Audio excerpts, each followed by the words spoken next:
আসসালামু আলাইকুম। আমি একটা ভাজি নিয়ে এসেছি, কারকল, করলা, আলু। এটা আলাদা আলাদা ভাজি করবো। তারপর গুঁড়া মরিচ, লবণ, হলুদ, শুকনো মরিচ, এখানে পেঁয়াজ রসুন বাটা, এখানে গোলমরিচের গুঁড়া, তিনটা আলাদা আলাদা মাখাবো।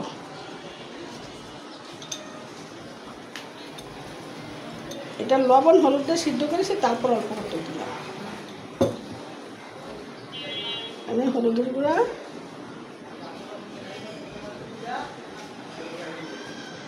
এখানে মরিচের গুঁড়া,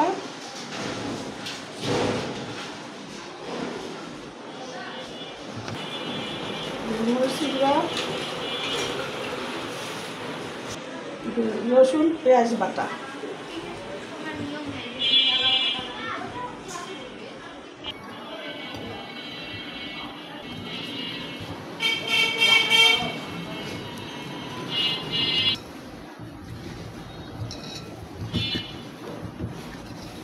সবগুলো মাখানো হয়ে গেছে, এখন আমি এগুলি তেলে ভাজবো।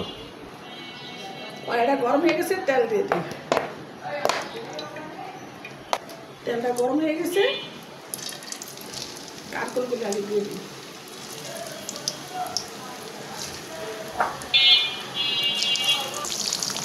একটু কোনো হয়ে গেছে, তুলতে কারকল ভাজা হয়ে গিয়েছে, এখন তুলতে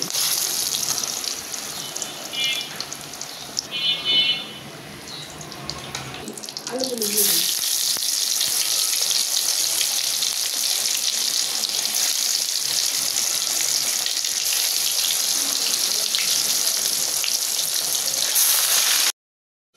হয়ে গেছে,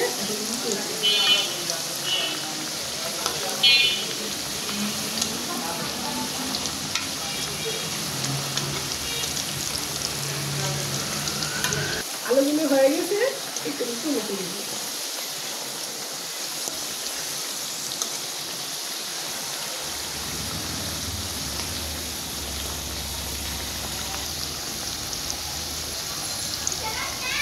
আলুগুলো দিয়ে দিই।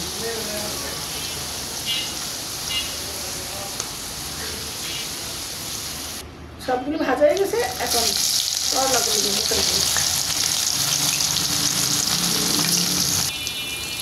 একটু হয়ে গেছে, এখন দিয়ে দিই।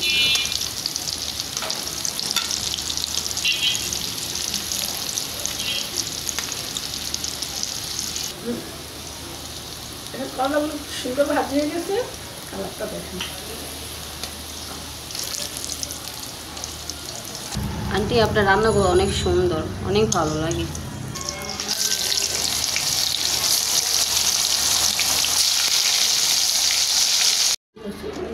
ভেজে এটার সাথে খেতে ভালো লাগে। ভাজিটা হয়ে গেছে, আলু, করলা, কারকল এভাবে ভেজেছে। এটা কিন্তু ডায়াবেটিস রোগীরাও খেতে পাবে, কারণ এক রকমের সবজি তো সবসময় ভালো লাগে না। এরকম করে আমাদের মতো ডায়াবেটিস যাদের, তারা খেলে খুব ভালো লাগবে। কেমন হয়েছে কমেন্ট করে জানাবেন। একটু দয়া করে সাবস্ক্রাইব করে দেবেন, লাইক করে দেবেন। আল্লাহ হাফেজ।